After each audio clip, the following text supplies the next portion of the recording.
ये 10 लाख रुपए, मैं 15,000 रुपए कमाने वाला, 10 लाख, 9,90,000, 9,90,000, 20 लाख रुपए देखते मेरे तो होश उड़ गए सर। मेरे तो 4 दिन हो गए, मैं खाना नहीं खा पा रहा।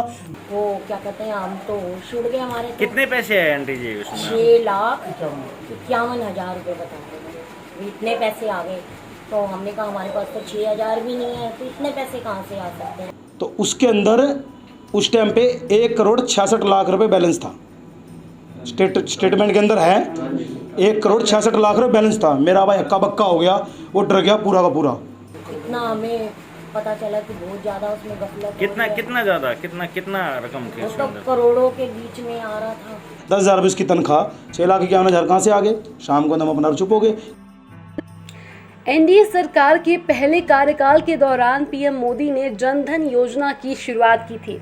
इस योजना के तहत जीरो बैलेंस खाता खुलवाने की व्यवस्था की गई थी, लेकिन अब जन धन योजना के नाम पर कुछ लोग जालसाजी का काम कर रहे हैं। जी हां, एक ऐसा ही मामला नरेला की पुरानी अनाज मंडी से आ रहा है। यहाँ एक शख्स ने कई मजदूरों और व्यापारियों के जालसाजी कर जन धन योजना अकाउंट खोल दिए और उन्हें कहा गया कि आपके अकाउंट में 5,000 रुपये आएंगे। लोगों के पास मैसेज आने चालू हो गए। हालांकि उनको एक हफ्ते बाद 5,000 रुपये लाला जी ने, व्यापारी ने उपलब्ध करवा दिए। उसके बाद जिनका खाता जन धन योजना में खोला गया था, उनके खाते में कभी 90 लाख, कभी 80 लाख, कभी 1 करोड़ और तमाम ऐसे पैसे उनके खाते में आते जाते रहे। जन धन योजना का झांसा देकर उनके करंट बैंक खाते खुलवाए और फिर उन्हें 5-5 हजार रुपये देकर उनके नाम फर्जी फॉर्म बनाकर जीएसटी नंबर ले लिए थे और फिर उन नंबरों का इस्तेमाल कर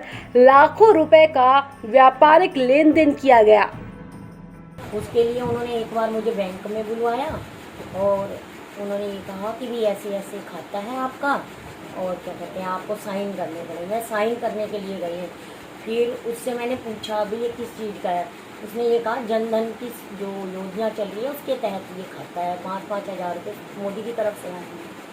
पर हमें उसको भी 5-6 महीने हो गए, उसने कोई वो नहीं दिया, एक्सक्यूज़ ही नहीं दिया भी आए हैं या नहीं। फिर बहू ने फ़ोन करके उससे पूछा भाई पैसे क्यों नहीं आ रहे, तो वो कह रहे ये स्कीम बंद हो गई है, तुम्हारा कोई खाता नहीं खुला। ऐसे करके उनने टाल दिया। फिर मेरे हस्बैंड बीमार रहते थे, हम उसमें लगे, हमने इतना ध्यान नहीं दिया। और अब हमें पता चला कि मैसेज आया बड़े बेटे के लिए कि इतना आपके फ़ोन के अंदर इतना पैसा आ गया। वो क्या कहते हैं, हम तो होश उड़ गए हमारे तो। कितने पैसे आए आंटी जी उसमें? 6,51,000 रुपये बता रहे। इतने पैसे आ गए तो हमने कहा हमारे पास तो 6,000 भी नहीं है, तो इतने पैसे कहाँ से आ सकते हैं। फिर हमने किसी को दिखाया, फिर वो बोले भी बैंक में जाके पता करो भी क्या हिसाब है क्या नहीं। फिर मैं अपने बच्चों को लेके बैंक गई, वहाँ पे मैनेजर से बात हुई और उन्होंने कहा कि भाई हम स्टेटमेंट देखते हैं भी आपका खाता है या नहीं। पैन नंबर और आधार नंबर मांगा, अकाउंट नंबर और कापी और चेक बुक और कोई एटीएम कुछ हमारे को नहीं दिया उसने। 1-2 बार मैंने रास्ते में जैसे मिला बहू को, इसने पूछा भी हमारे क्या हुआ, उसने यही कहा कि क्या कहते तुम्हारा कोई खाता नहीं खुला, ना ही कोई पैसे आए। फिर पता नहीं क्या हुआ क्या नहीं। अब जब हम बैंक में गए तब हमें पता चला मैसेज के थ्रू कि क्या कहते हैं ये खाता ऐसे ऐसे खुला गया। और बच्चों ने जब उसकी सारी स्टेटमेंट निकलवाई और उसके बाद इतना हमें पता चला कि बहुत ज़्यादा उसमें गफलत। कितना ज्यादा कितना रकम थी वो उसके तो अंदर? करोड़ों के बीच में आ रहा था। तो फिर हम उसके अंदर थाने में गए। तो थाने में क्या थाने वालों ने क्या सपोर्ट किया आपको? क्या केस दर्ज किया? वो बेटे के नाम से, खाली बड़े बेटे के नाम से रिपोर्ट लिखी उन्होंने। आपके नाम से, आपके छोटे बेटे के नाम से कुछ? हमने स्टेटमेंट बाद में निकलवाई थी। अच्छा। अपने दोनों की स्टेटमेंट पहले हमने बड़े बेटे की निकलवाई। फिर हमें अपना शक हुआ कि क्या पता हमारा भी खाता ना हो। फिर हमने मतलब जब थाने का हो गया प्रोसीजर ख़त्म, फिर उसके अगले दिन हमने खुद जाके वहाँ स्टेटमेंट निकलवाई। उसमें मेरे छोटे बेटे का और मेरा खाता था और वो भी मेरे फादर के नाम से, जिनको गुजरे हुए भी 5 साल हो गए। उनके नाम से खाता चल रहा है। जब लोगों को इस बात की खबर मिली कि लाखों रुपए का लेन देन उनके अकाउंट से हो रहा है, तो लोगों ने तुरंत इसकी सूचना बैंक प्रशासन को दी और फिर बाद में लोगों ने इस मामले में FIR दर्ज भी कराई। ऐसा सर, पवन जी नाम का एक आदमी है अनाज मंडी के अंदर, 2077 उसका आड़त नंबर है। उसके थ्रू एक ब्यूटी पार्लर वाली है और मेरी बड़ी भाभी भी ब्यूटी पार्लर में काम करती थी, तो वो दोनों आपस में मिले। उस दूसरी ब्यूटी पार्लर वाली ने मेरी भाभी को समझाया, मेरी भाभी अनपढ़ है, उसको समझाया कि एक खाता खोला जा रहा है सेंट्रल बैंक में और उसके हमारे को 5000 रुपये मिलेंगे खाता खोलने के। ठीक है जी। फिर ये आया, इसने बोला जनधन खाते के अंदर हम खाता खोलेंगे आपका 0 बैलेंस वाला, उसमें आपको 5000 रुपये मिलेंगे। मैं कहा अकाउंट में मिलेंगे, कैश मिलेंगे? कह रहा आप खाता खोलो, मैं अपने आप आपके घर आके 5000 रुपये दे जाऊँगा।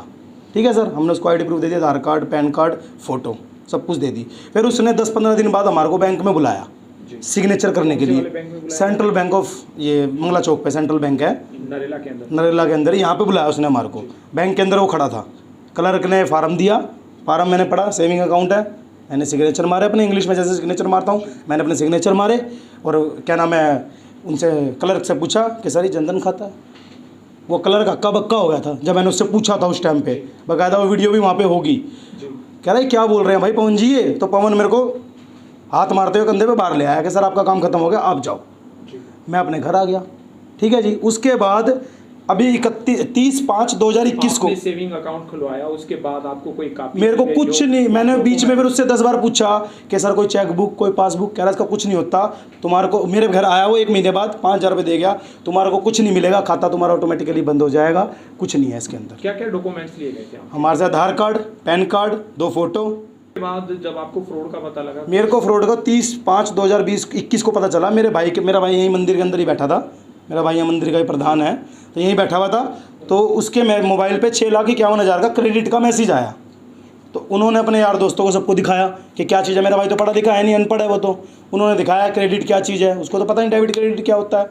तो क्रेडिट का दिखाया तो उनके दोस्तों ने बताया कि क्या नाम है भाई गगन कुमार, तेरे में तो 6,51,000 रुपये आए हुए हैं। तो वो अक्का बक्का रह गया, मेरे पैसे तो है ही नहीं है, कहाँ से आ गए?